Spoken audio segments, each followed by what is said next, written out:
Well, for those of you especially who have been following along on my lawn care journey, you know that I've been, for the past several years, using a golf course reel mower to mow the front yard. Well, recently, as you can see, I've decided to change things up a little bit.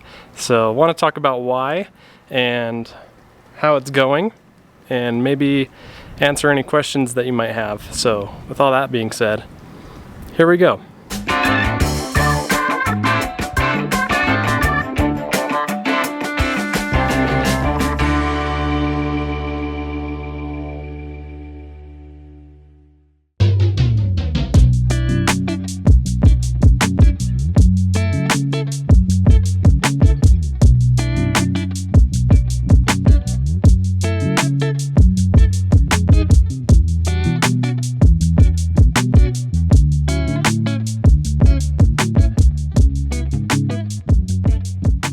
Get some shade here because it's 100 freaking degrees outside.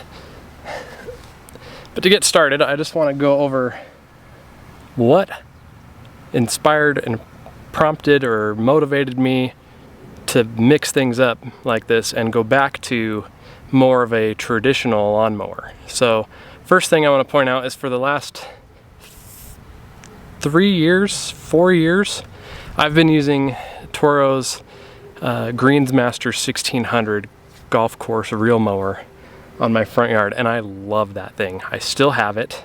I've actually been using it on the putting green in the backyard and mixing things up there. I have the Hudson Star. I've been trying to do whatever I can to save some time because I've been super busy, and I've got the robot mower going in the main part of the backyard most of the time. I've got the Greensmaster on the putting green. I can whip that out in 5 minutes, literally. And because I didn't want to have to be changing the height of cut from 1/8 of an inch to 1 inch every time I switched between the putting green and the front yard, I decided, why not bring this guy back out and get it back in the game here. I've had the Super Recycler since last year. I did a review on it. If you haven't seen that, you can check it out. This thing is awesome. It's a fantastic lawnmower, and it's doing a really great job here on the front yard. I'm not losing anything on my height of cut or cut quality even. The lowest this can go is 1 inch, and I was already cutting at 1 inch with the Greensmaster. So still maintaining the same height of cut. The cut quality is awesome. It looks super clean. It looks really good. I'm thinking about getting a stripe kit for this and putting a stripe kit on here, seeing how it goes. But other than that, it's really nice. And the one thing too that I love about these 60-volt mowers and the newer Toro mowers is their Smart Stow feature. I can put this away in a much smaller space in the garage, and the handle's not sticking out into the garage and giving me another obstacle to walk around. I can fold this up, put it right up against the wall. It's out of the way until I need it again. I can bring it back out, unfold it, mow, put it away, done. Now I've been trying to see how long it takes my wife to notice or say something about not using the Greensmaster or using a different mower in the front yard, and it's been probably 2-3 weeks now. Haven't heard a thing. So we'll keep going there. We'll see how long it takes, and maybe she's noticed, she just doesn't care. That's probably what it is. So I guess the point that I'm trying to drive home here is that I'm going back to a more traditional style of mowing my grass. I know a lot of people don't technically want to get into reel mowing, or they don't want to deal with the extra maintenance and service that comes with having a reel mower and things like that. You just want to mow your grass and you want to use a regular lawnmower to do it. Electric lawnmowers are pretty hot right now. So I just want to show you guys that you can still maintain a really nice looking yard, shortcut even, with an electric lawnmower. So if you're interested in that, consider subscribing, follow along, see how things continue to go. I have no intention of cutting any higher than 1 inch in my front yard.